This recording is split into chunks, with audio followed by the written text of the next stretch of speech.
51st birthday. I wish you a very happy birthday and many happy returns. And may I add my thanks to you, Jonathan, and to Matthew for the terrific work that you do in keeping us up to date with all the good news, which I'm sure is detailed in your pamphlet. You referred to the unemployment figures, the lowest for 42 years. And more people are coming to take up jobs in this country from Germany, Italy, France and Spain, the people who were supposed to be scrambling for the lifeboats after the Brexit vote. More of the people in jobs now have secure long-term jobs. Manufacturing order books are at their longest and highest for 19 years. Things are going well. Only yesterday we learned that London has actually increased its lead over New York over the last year as the leading financial centre in the world. What a confoundment of those who predicted doom and gloom before the vote. Now, of course, they say, well, we haven't had Brexit yet, just wait and see what happens when we have Brexit.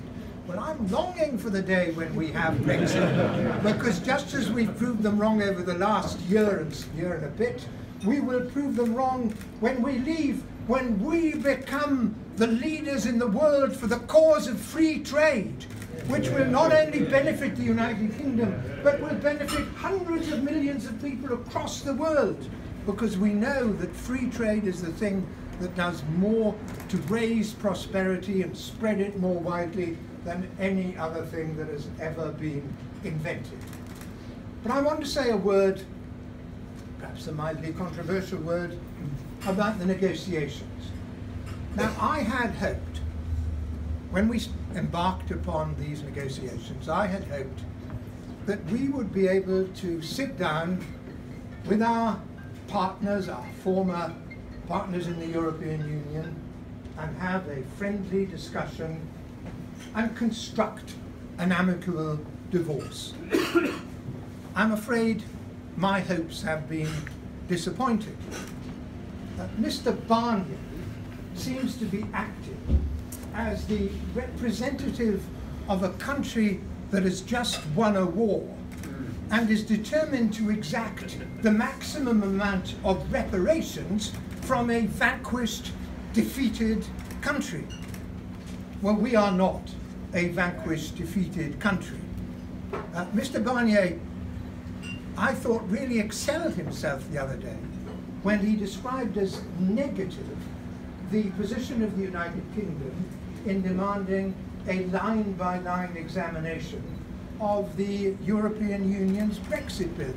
It's clearly beneath Mr. Barnier's dignity to go through a line-by-line examination of the so-called bill.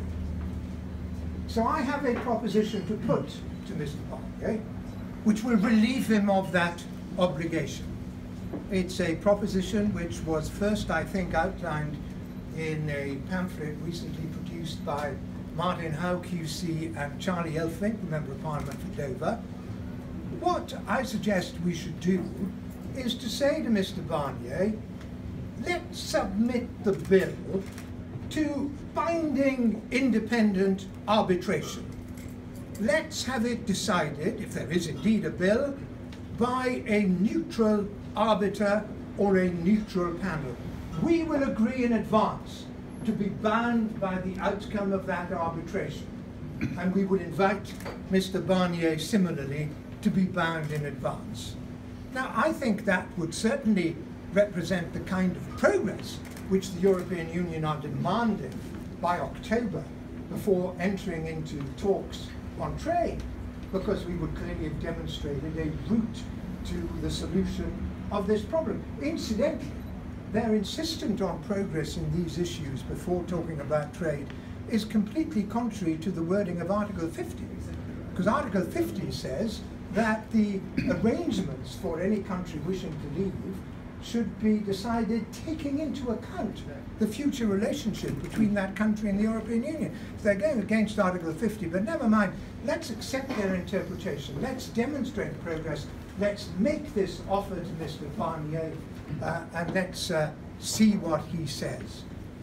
I think we have absolutely everything to look forward to. And the fact that we do owes so much to the people in this room this evening. So thank you all very, very much for what you did during the campaign, for what you've done since, and for what I'm sure you will continue to do in the future. It's a great pleasure to be with you this evening. Thank you.